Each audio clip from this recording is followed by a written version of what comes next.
Today I decided I'm gonna make a quick little video just as I drink my coffee. One of my last days in Phoenix. I've been here a week. So yeah, I decided I'll make a quick little video. I wanna talk about 3 things I've learned as a nomad that I wish I would have known in my, we'll call it normal life. Basically having a place to live and not traveling the world and living out of Airbnbs. So the first thing that I learned extremely quickly was that I don't need many things.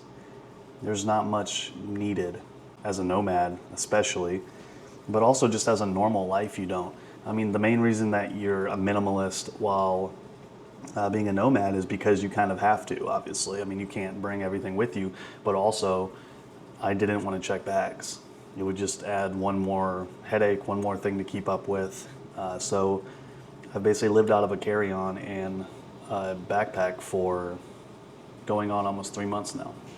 So you really realize quickly that, like, outside of the essentials like a bed, a couch, maybe like a kitchen table and stuff, like, you really don't need many things. Once you have the essentials of, like, I'm able to cook, relax a little bit and sleep, like, so long as I have the things that accommodate that, then you really don't need anything else. I even realized the things that you use for your activities, for instance, like a kayak or a paddle board, whatever, things like that, where it's like, oh, I would need this. Like, do you really? I mean, you can easily rent one. And for the amount of times that you probably use it in your life, you probably would break even on whether buying one or renting one. I mean, unless it's like something you do regularly, like literally every single day or once a week you do the activity, okay, then like maybe you need it. But like to say that you need like the new iPhone or new AirPods or whatever, like there could be a million things, a new TV, like you don't need it.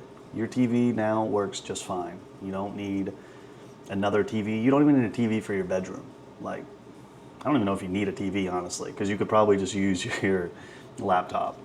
So that's that. So that's the first one. The second one that I also learned really quickly is that every day matters when you're a nomad. So in my normal life, you kind of get into a routine and you start taking things for granted. You start taking that Saturday or that Sunday for granted, where you're just like, nah, I don't really feel like doing anything. I'm just gonna hang out. I'm just gonna relax. I'm gonna just rot away today. You know, like that's a normal thing, and it's a normal like thing that happens to people. Like, obviously, we're not just like ecstatic, happy every single day. Like, it's not realistic. But it's interesting, like the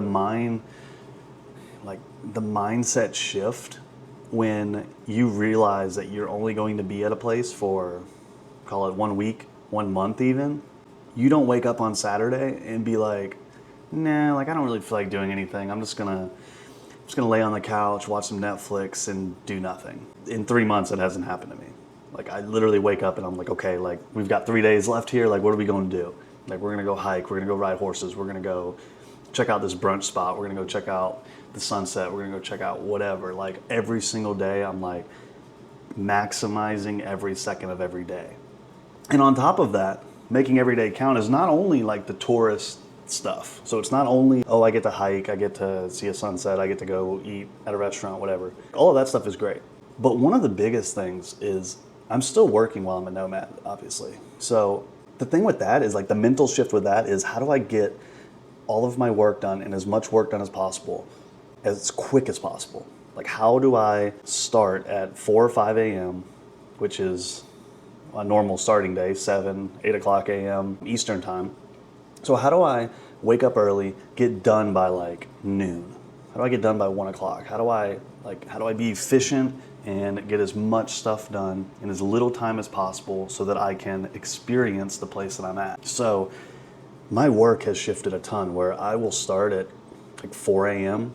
and I will absolutely just grind. Like, even from like 4 a.m. till 8 a.m. in the place that I'm at, there's nobody awake. Like, nobody, there's no sound, it's perfectly quiet, it's dark most of the time. It's just super easy to lock in on work and get a lot of stuff done quick. And I mean, even by the time it's 8, 9 o'clock, like it's almost noon in my workday schedule. So that's been really cool as well. Like I've learned how to be efficient as possible to make the most out of every day. And it's something that I would love to carry over whenever I do go back to living a normal life. I would love to carry that over.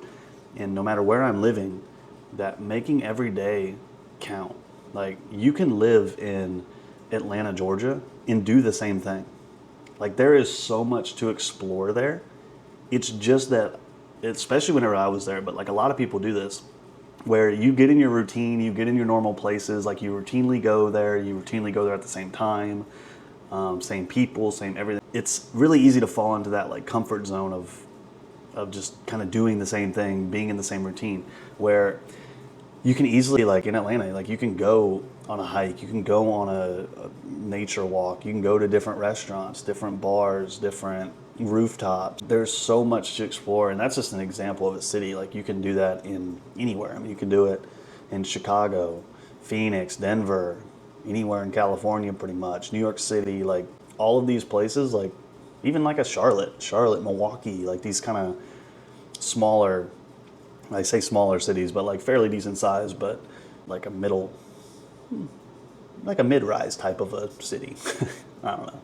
But yeah, so that's been super like life-changing, where it's something that opens your eyes. You, without even knowing it, you kind of start living like you know that you have a finite amount of time. But that's the same in life. Like that's what's weird, is where like as a nomad, I know I'm only in a certain place for a finite amount of time, therefore I'm maximizing every second of every single day. But what we fail to realize in just a normal life is that it is the exact same thing. It's a longer amount of finite time, but it's still finite time, which you don't know how long it is. Like you don't know if it's 6 months more or 160 months. Like you don't know. It could be a long time, it could not. Whereas like Nomad kind of brings that into perspective on a smaller scale, a less like brutal scale, I guess. You know, like it makes it more like manageable, where it's not like, oh, my life is ending next week. It's like my life in Phoenix at this certain time is ending. So like it's obviously a little bit different, but in theory, it's the exact same thing. So on to the third thing is meeting new people. It's interesting that whenever you travel, especially alone, as a nomad, like you're almost required to meet new people. Whereas in my normal life, I wasn't required to meet new people. I've already met a lot of people. I already have a lot of friends. I already like have a lot of acquaintances. And so it really pushes, especially me, like it really pushed me out of my comfort zone of like going out and putting yourself out there, meeting new people, sparking up conversation, complimenting somebody or whatever, just to like start a conversation and or randomly just talk about something or chat up like a bartender or a barista or someone, like whatever. Learn more about the area, learn about things to do, learn about like the culture. There's a bunch of different things that you can learn just from the people that are around you. And that's something that can equate to the normal life. So in my normal life, I feel like it's another side effect of complacency. You get complacent with who your friends are and who you know and who you're comfortable around. So you don't really spend as much time like getting to know people. And it's a little bit part of you're going to the same places too. So like if I'm going to the same coffee shop every single day, well, I'm not gonna like ask this person, hey, what do you like to do in Atlanta? Like I probably see that person every single day. I think though in a normal life, you would ask different questions. You would do the same thing, but you would actually get to know that like barista or the bartender or some random person that you meet on the side of the road, whatever.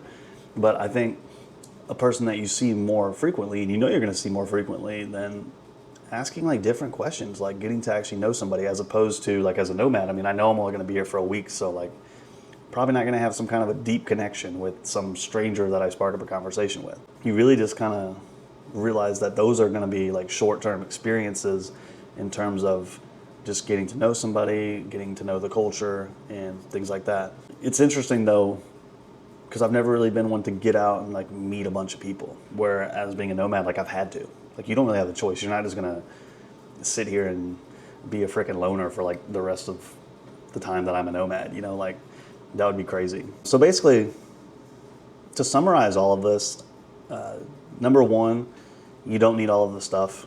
You don't need as much stuff as you think you need. You don't need all those new gadgets and whatnot. 2, your time is finite. Every day matters, so make the most of it. Make the most of every single day, no matter what. Of course, there's days that you need to recharge, but I would challenge you to not make it a full day.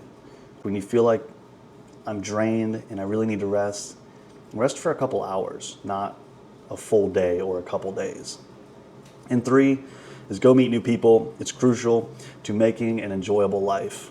And one thing that you really realize quickly as being a nomad is it's not necessarily the place that you're at, but it's the people you're with. You could go to the most boring city on the planet with no people there and nothing to do, but if you're with your best friends, you will have the time of your life. That's a fact. Friends just put an exclamation point on whatever the place is. So definitely get out there and meet people. But I hope this video was somewhat insightful. I hope that you took something from it, and I will see you in the next video. Thanks.